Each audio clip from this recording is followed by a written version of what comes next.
Well, today, Hillary Clinton is facing trouble beyond her private email server for the first time in the key state of New Hampshire. A poll shows Vermont Senator Bernie Sanders has replaced Clinton as #1. The Franklin Pierce University Boston Herald survey shows Sanders in front by 44 to 37%. In March, Clinton had a 39-point lead. Well, Caitlin Huey-Burns from Real Clear Politics and from Washington senior political editor Steve Shigaris joins me now to talk about all this. Thanks for being here, guys. Caitlin, first to you. Does Bernie Sanders pose a significant threat to Hillary Clinton? Well, these polls certainly are interesting and show his voters' interest in him is continuing to rise. We saw him host an event out in Los Angeles a couple days ago. Humongous crowds and a lot of enthusiasm and energy. It's difficult, however, to compare Sanders to Clinton in terms of the events and the event size. Clinton is hosting smaller, more structured events, so it's difficult to compare the two. But he is showing that he's been able to sustain interest in his campaign. Yeah, Steve, what's your take on that? I mean, the last thing I saw Hillary Clinton doing was sort of a small event at which she was talking about her education plan. Well, he's doing events in places, first of all, that aren't necessarily in early voting states. He's going to areas that are heavily liberal, Portland, Oregon, Portland, Maine, Seattle, Washington, LA, and he's getting huge crowds, and he's designing his events to get as many people as possible in those events, and Hillary's not doing that.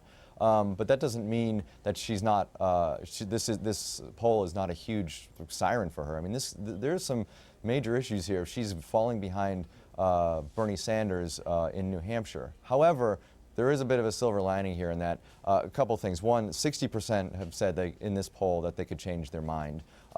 So these are really soft numbers.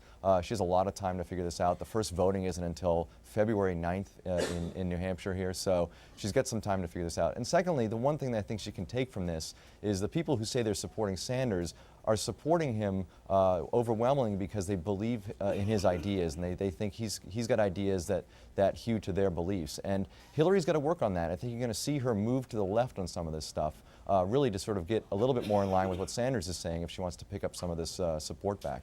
Let's talk about this latest controversy. Hillary Clinton's attorney has handed over the private email server she used as Secretary of State to the FBI. The Inspector General for U.S. Intelligence says 2 emails found on that server should have been classified top secret. The latest CBS News poll from last month shows 55% of overall voters think Clinton is untrustworthy. So the question is, can she recover from this scandal? Steve?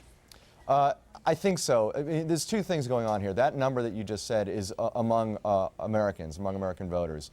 She has to win this primary first. If you look at the numbers within the Democratic, or with Democratic voters, she's actually doing fine on the honesty and trustworthy stuff. That same poll showed that she's got over 70% support that think that she is honest and trustworthy among Democrats. So I think she's got bigger issues in terms of winning the primary, and then they don't have to do with the honesty issues. However, if she does get the nomination, that's a major thing she's going to have to deal with in a general election against the Republicans. She's going to get hammered every day on this email situation, and majority of Americans just don't find her trustworthy. Caitlin. Right, and these headlines certainly don't help. I mean, I know voters look at this email scandal and are trying to figure out what to take away from it. When they see these headlines, classified information, DOJ looking into it, it just doesn't look good for her. And to Steve's point, you have 17 Republicans running for president. Yes, they have their own very colorful primary. But at the same time, every single day on the stump, you are seeing these candidates directly attack her. So that's also problematic. So over these next few months, as they're competing against each other, they're also trying to stake out a position against Hillary Clinton.